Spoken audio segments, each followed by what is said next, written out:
कई लोगों की मदद करी, कई लोगों को करी ना। विधायक बनाया, हाँ सांसद भी हाँ। बनाया, लेकिन अमराराम जी बोल रहे हैं कि उसका घर क्यों नहीं बचा पाया उसका कारण है अमराराम जी लगातार क्या कि 4-5 बार हार गए ना, अभी वही सोच रहे हैं जीत रहे। पिछली बार मैंने अमराराम की मदद करी, टेलीफोन आया था पूछना उनको, और उससे पिछली बार भी मेरा एक कैंडिडेट ले गया, फिर बोला अपना सब साथ थे साथ। अमराराम जी की मदद भी हमने करी 2 चुनाव में, और अमराराम जी का पुराना इतिहास उठा के देखना, लगातार जो 5 चुनाव लड़े ना उनके कितने कितने वोट आए। ठीक है, अमराराम जी अपनी पार्टी के नेता नहीं, उनकी पार्टी का बॉस और है। हनुमान बेनीवाल ने खुद की पार्टी बना के सारा काम किया, और मेरे हर आंदोलन में 100% जीत हुई है। ये बहराना भी मेरे ही आंदोलन की जीत चल रही है, चाहे 5 दिन बाद और 3 दिन बाद। ये आंदोलन क्या यार बहुत बड़ा मुद्दा था कि 800 बीघा रिको को ट्रांसफर करना, छोटा मुद्दा नहीं है। नहीं, सरकार को पता नहीं करेंगे तो हनुमान और परेशान करेगा, समय बहुत है, करेंगे। चुनाव को लेकर विधानसभा के चुनाव को लेकर भी करें, बौखलाए हुए ना भाई, अब इनके पास वार कुछ बचे नहीं ना, तो कभी अमराराम आएगा, कोई रामू राम आएगा, कोई इधर से निकालेंगे जगह जगह से पुराने जितने भी लोग हैं।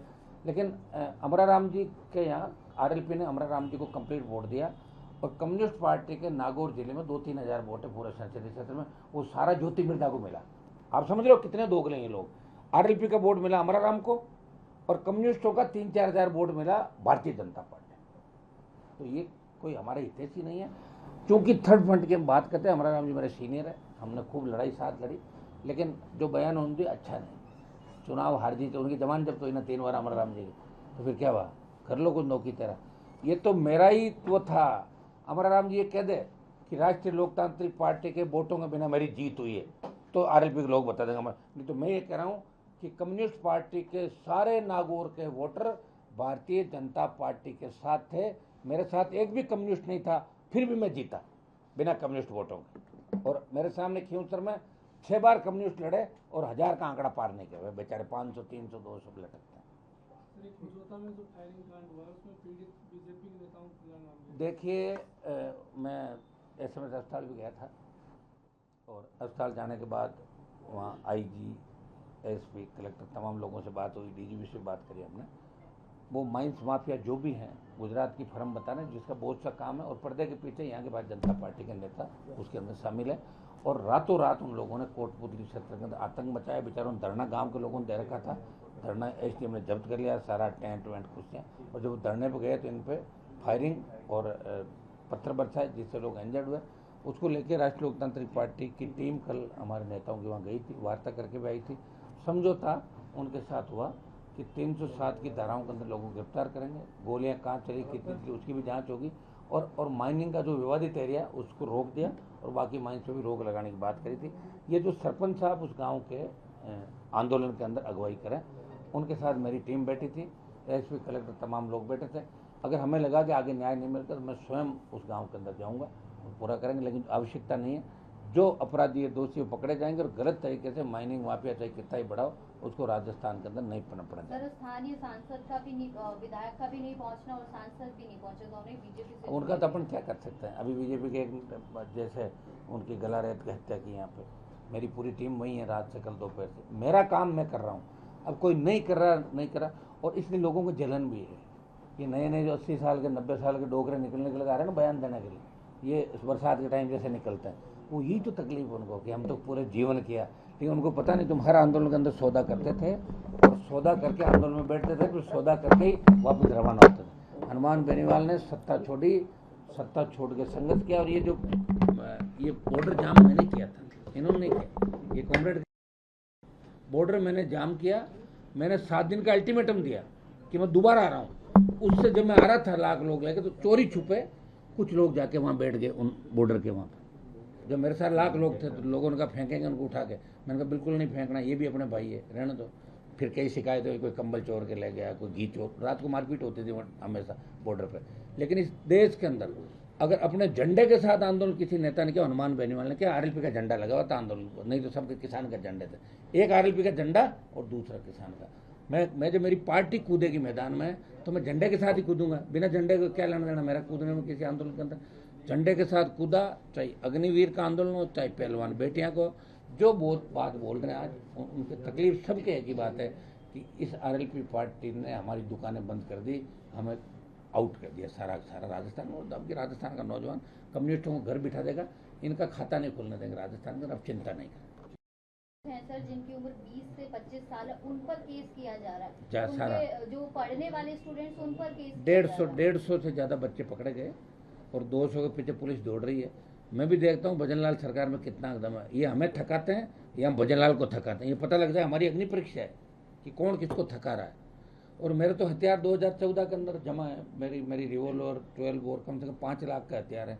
14 में वसुंधरा जी ने मुकदमा दर्ज किया एक मंत्री से, तब हथियार जमा कराए थे, उसके बाद मैंने लिए ही नहीं वापस। जबकि एमपी को रेड पासपोर्ट के साथ साथ हथियार 24 घंटे तक एमपी एमएलए को सरकार देती है, मुझे सुरक्षा भी दी थी। आपको पता है किसके कहने से, मैंने तो नहीं मांगी, दे दी, मुझे हथियार भी नहीं चाहिए, पड़े हथियार। ये सरकार का निकम्मापन है।